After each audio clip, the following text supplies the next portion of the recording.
Boa tarde, como estão as coisas? Tudo bem?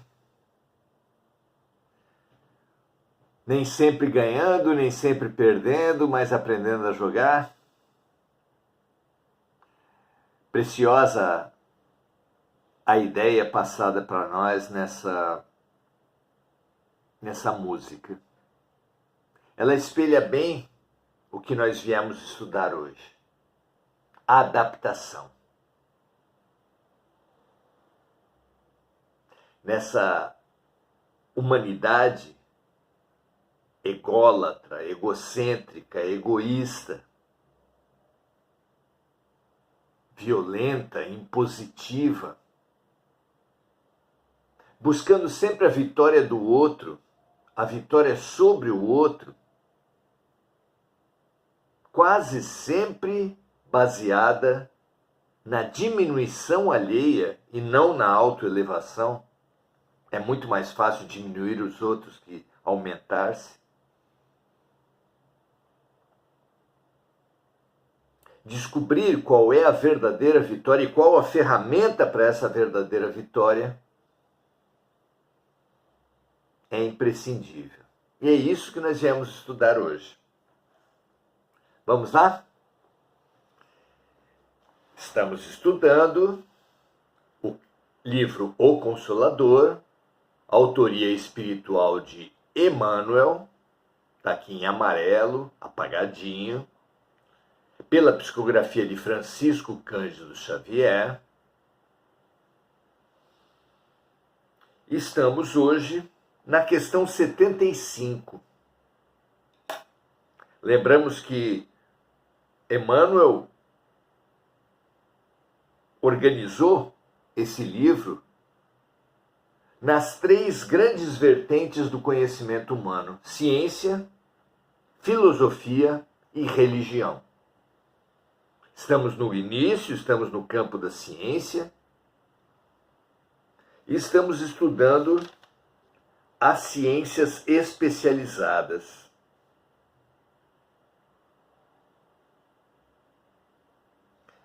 Especialmente a relação da criatura com os mundos diferentes. Mas aqui, Emmanuel dá uma informação que nos serve para muito maiores campos da vida, que nos dá uma ferramenta fundamental para a verdadeira vitória. Vamos ver a pergunta, analisar a resposta e expandir a resposta? Convite imperdível de hoje. Muito bem-vinda, muito bem-vindo.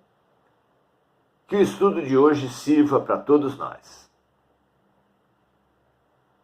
Pergunta 75 foi colocada da seguinte forma: na diversidade de suas experiências, é o espírito obrigado a adaptar-se às condições fluídicas de cada orbe, de cada planeta? Então, os espíritos já nos tinham falado que somos muito superficiais, muito ignorantes até, ao dizer que somos de um planeta, somos de um mundo, que somos terrestres, que existam extraterrestres. Porque praticamente exceções podem existir, mas quase a totalidade dos seres, a essa altura da evolução, ainda que primária que nós temos, já passamos por diferentes mundos, diferentes planetas, de forma a sermos todos terrestres e extraterrestres. Terrestres porque estamos aqui encarnados, e extraterrestres porque todos fizemos parte de nossa evolução em outros planetas. Não deixa de ser cômico, à luz dessa verdade, de que todos já transitamos por outros planetas, ouvir pessoas falar, eu não acredito em extraterrestres. O absurdo começa pela imensidão do universo conhecido. Na Via Láctea, estima-se em 200 bilhões de sóis como nós. Quantos planetas em cada um? Imaginemos. No universo conhecido, estima-se em outros 100 a 200 bilhões de galáxias. Para saber uma estimativa de quantos sóis existem no universo conhecido, precisaríamos multiplicar 200 bilhões por 100 bilhões.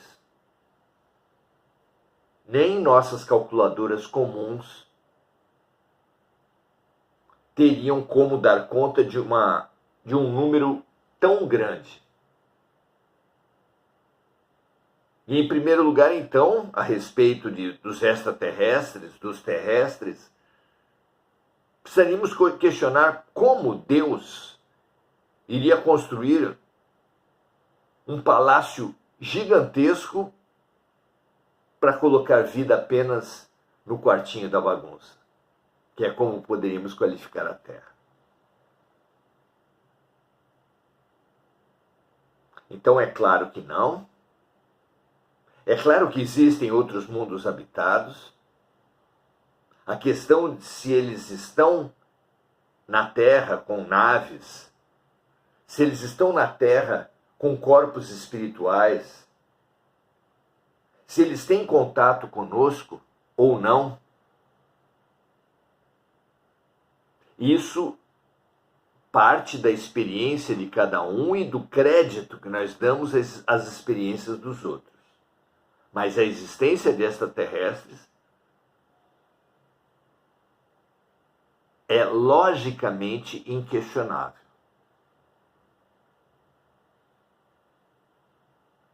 Isso quer dizer que uma imensa maioria de nós já transitou não apenas por outro planeta e agora está na Terra, mas por alguns outros planetas na sua trajetória de vida. E é daí que surge a pergunta para Emmanuel. Na diversidade de suas experiências, é o espírito obrigado a adaptar-se às condições fluídicas de cada mundo? Quando passamos de um mundo para o outro, já tendo sido informados aqui que o corpo espiritual é composto pelas energias de cada mundo, parece absolutamente óbvia a necessidade de nos adaptarmos a cada mundo para o qual transitamos, para o qual migramos. Não é? Vejamos a resposta de Emmanuel. Este imperativo da adaptação é essencial para a aquisição dos valores evolutivos da criatura humana, dentro das leis do aperfeiçoamento. Então, sim, cada vez que o ser de um mundo migra para outro mundo, precisa passar por um período mais ou menos longo, de acordo com cada caso, de acordo com cada mundo, em adaptação. Ninguém escapará à adaptação. Os relatos dos amigos espirituais é que Jesus Cristo, para encarnar na Terra, precisou de 1000 anos de adaptação. Vejam só. Não porque ele propriamente tivesse dificuldade de adaptação, mas porque a volta para encarnar num mundo como a Terra exigiu um grande esforço de adaptação da parte dele. Por quê? Porque, espírito muito evoluído, Jesus precisou ir recompondo muitos dos seus corpos, a maioria dos quais ele já havia perdido na sua adaptação. Porque podemos comparar a ascensão de um espírito à subida de um foguete, que possui partes e que vai se livrando das partes quanto mais ele sobe. A ponto de, por exemplo, chegar na Lua apenas uma minúscula parte do foguete. Nós também. Temos diversos corpos, dos mais materializados, que é o corpo físico, até os mais sutis, como, por exemplo, o corpo mental abstrato. Vamos então, conforme a nossa evolução, galgando estágios, dispensando corpos, e Jesus, que já tinha feito toda a evolução, para conseguir reencarnar na Terra, precisou ir recompondo corpos. Como um mergulhador que desce 10 metros, adapta-se, desce mais profundamente e faz nova adaptação. Jesus foi fazendo essas adaptações com a ressalva de que jamais perdeu tempo. A cada estágio que ele baixou, a cada novo ou antigo corpo que ele reassumiu, foi servindo, foi curando, foi ensinando, foi libertando. De forma que a chegada na Terra era apenas uma etapa de uma luminosa excursão de serviço. Não é bonito imaginar isso? Muito bom. Então nós precisamos nos adaptar a cada mundo novo para o qual vamos,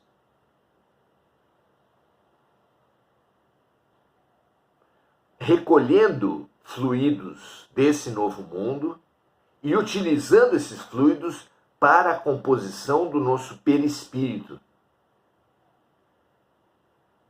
que é um dos corpos espirituais mais grosseiros entre os vários que nós possuímos. Mas, como nós falamos no início, a ideia da adaptação é muito mais rica que isso. Já em relação ao corpo físico, Charles Darwin, em sua teoria da evolução, nos mostrou que para vencermos o processo evolutivo, nós, espécie humana, não contávamos, como é óbvio, com o maior tamanho. Os elefantes, as baleias são muito maiores que nós. Não possuíamos as maiores presas. Os felinos têm presas muito mais poderosas. Os caninos também. Não éramos os mais rápidos, como o leopardo, no chão, as aves no céu, os tubarões nos mares. Não éramos e não somos os mais fortes. Então, como vencemos? Qual foi a ferramenta fundamental para vencermos na matéria e hoje sermos, como somos, a espécie dominante do planeta? A adaptação. A evolução das espécies foi se dando entre várias espécies de um mesmo animal, digamos assim. Prevaleceu aquela espécie que melhor se adaptou às condições ambientais. Comenta-se, por exemplo, da possível existência de girafas com pescoços de diferentes tamanhos. E que a Terra, num certo momento,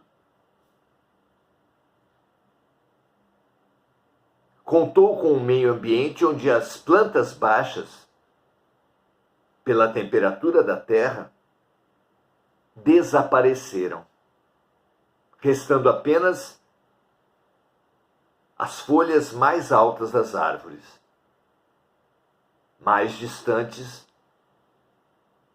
do chão da terra. Nessas condições, as girafas com pescoços curtos e médios morreram. A única que se mostrou adaptada às novas condições foi a girafa de pescoço longo. O que para os seres animais conta preponderantemente com o corpo, a matéria, no ser humano conta também, e principalmente, a adaptação mental, a invenção, a descoberta, a produção de formas que possibilitem essa adaptação, como roupas especiais para o frio, roupas adaptadas ao deserto e assim por diante. Adaptamos-nos com as roupas, na alimentação, adaptamos as nossas habitações. Tudo o ser humano é capaz de se adaptar e, sem dúvida nenhuma, muito mais que qualquer outra espécie. Todas as espécies animais, vegetais, possuem um habitat, um meio ambiente, um conjunto de circunstâncias ambientais em relação aos quais aquela espécie vegetal ou animal mostra-se adaptada. E o ser humano? Nós, com nossa imensa capacidade de adaptação, estamos em todos os biomas, todos os ecossistemas do planeta. Qual a importância de adaptação? Não é? Para além do aspecto corpóreo, físico, material, a ideia da adaptação ela é muito mais importante ainda. Partamos do pressuposto que todas as criaturas intuem da existência de Deus. De um Deus perfeitamente bom, perfeitamente justo, perfeitamente amoroso. Esse Deus provê a cada uma de suas criaturas o que de mais importante, o que de mais producente para cada momento, cada uma delas precisa. Jesus nos questiona dizendo assim: qual é o pai ou mãe da terra que o filho lhe pedindo um pão lhe dá uma pedra? Qual é o pai ou a mãe da terra que o filho lhe pedindo um peixe ele lhe dá uma cobra? E nos questiona: se vocês, pais e mães imperfeitos, dão a seus filhos o que eles precisam, o que dirá que se pode dizer do Pai do céu? Será que ele deixará de nos dar aquilo que nós estamos precisando em cada momento? Claro que não. Então, com esse pressuposto, como devemos viver cada momento? Como devemos viver cada situação? Como um alimento essencial, como um remédio oportuno, como uma lição exata. Não é? Frente à qual o nosso trabalho é principalmente de adaptação. Você teve um diagnóstico difícil, sombrio? Adapte-se. Você está desempregado? Adapte-se. Você teve uma separação conjugal? Adapte-se. Adapte-se. E para essa adaptação, fundamental questionar: o que a vida, o que Deus está querendo me ensinar, do que Deus está querendo me curar com esse remédio mesmo amargo.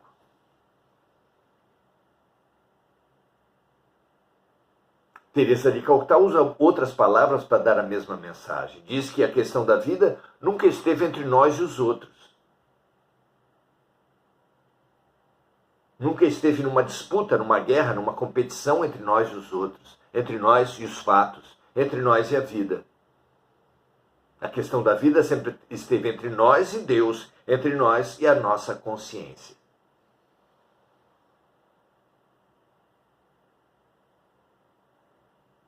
Então, ligados à consciência, ligados a Deus, ligados ao que é essencial, somos chamados a cada momento a abrir mão do que é secundário, do que não é realmente importante.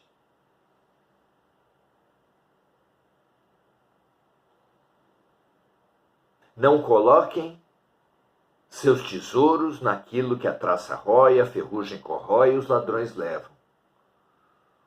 Frequentemente, as enchentes, os incêndios, os terremotos, os ladrões nos levam coisas. As doenças nos limitam o corpo e até nos levam o corpo com o fenômeno morte. Mas isso não nos mata. Isso não nos diminui obrigatoriamente. Isso nos limitará enormemente se nós nos deixarmos tomar pela revolta, pela pena de nós mesmos, ao fato. Os fatos são o que são, remédios e lições. Há pessoas cuja dor nos cabe um profundo respeito, mas que tomam as suas dores, às vezes, de violências intrafamiliares na infância, e aumentam essa dor, se deixam dominar por essa dor através da revolta, através do ódio, através da pena de si mesmo. E traumatizadas, repetem a violência sofrida a cada vez que ela lhe volta à memória. De forma que uma violência, que era para ter uma atuação pontual, domina toda a vida da pessoa, pela repetição que caracteriza o trauma.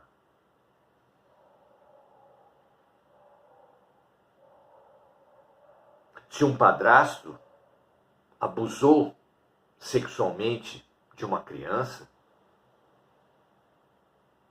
e essa criança não foi capaz de, pela acolhida de sua mãe, de seu pai, de seus irmãos, de seus amigos, pela acolhida dos seus terapeutas, pela busca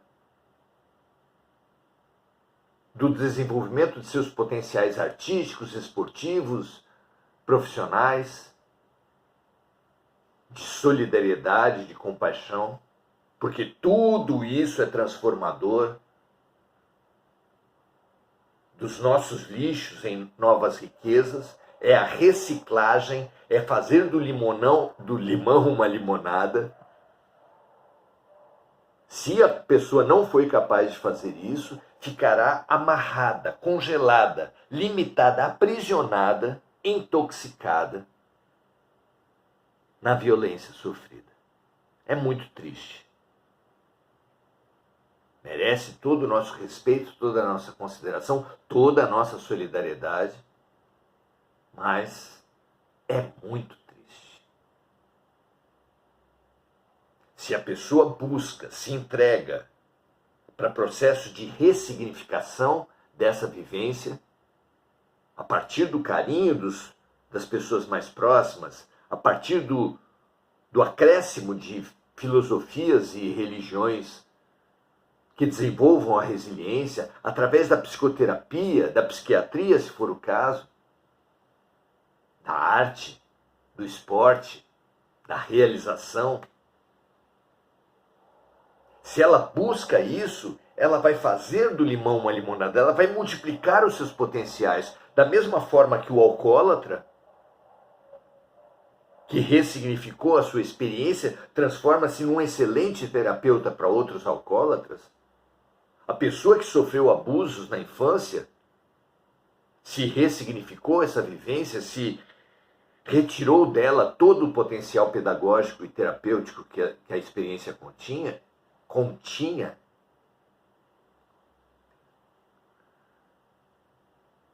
pode transformar-se num excelente professor, num excelente assistente social, educador, psicólogo, enfermeiro, médico, não é? Olha só a diferença. Um grande servidor, e Jesus diz que o maior será sempre aquele que mais servir, ou uma pessoa paralisada, intoxicada, amarrada. O que você tem feito das suas experiências impactantes, dos seus remédios amargos? Cura ou revolta frente à amargura? Extremamente importante nós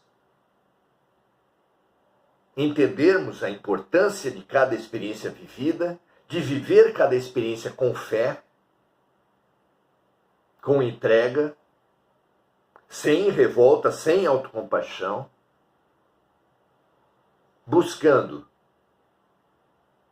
que terapêuticas e que ensinamentos estão contidos na experiência para crescer, para se melhorar em serviço, ajudando outras pessoas que estejam passando pela mesma situação.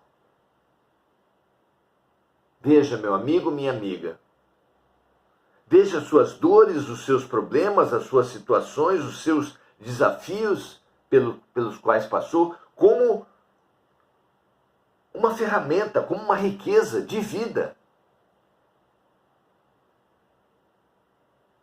Se você, por exemplo, praticou um aborto, você pode ser a melhor pessoa, caso tenha trabalhado dentro de si os sentimentos, os conteúdos próprios dessa vivência. Pode ser uma excelente pessoa para ajudar grávidas adolescentes que estão no meio de um furacão terrível. Não é verdade? Nossas dores são nossos talentos, são nossas riquezas, precisam ser bem usadas. O servo que enterrou seus talentos foi chamado por Jesus de servo mau e inútil. Já aquele que multiplicou e trabalhou seus talentos foi chamado de bom servo.